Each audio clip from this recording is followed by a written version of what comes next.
Из космоса на нашу планету прибыл робот-чип в поисках волшебного озера с самой чистой водой. Он это узнал от других роботов. Когда он приземлился рядом с озером, то увидел эту печальную картину. Озеро было все в мусоре, где он увидел маленькое животное, запутавшееся в сетях. Здравствуй, как тебя зовут? Меня зовут Снежок, я Делпенок. Я робот-чип. Я распутаю сети и тебя освобожу. Спасибо, Чип, ты меня спас. Хочу сказать тебе о том, что люди перестали убирать за собой мусор. Байкал — это наш дом, мы здесь живем. Снежок, давай вместе очищать Байкал. Я слышал, что на Земле собирают мусор раздельно и потом отправляют в переработку.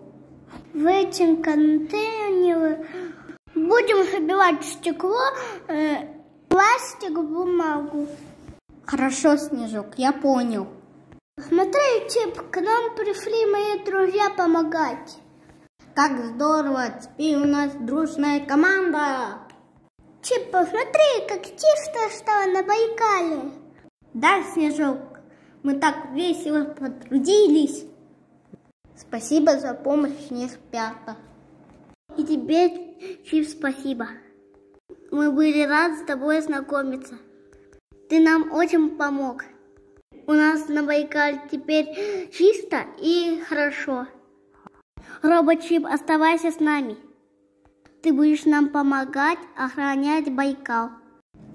Роботу-чипу пора было возвращаться домой. Снежку стало грустно, и он решил его пригласить на праздник 25 мая, День Нерпенка. Он пообещал, что прилетит со своими друзьями. Счастливый Нерпенок поплыл к своей маме и рассказал, что они с роботом Чипом очистили Байкал от мусора.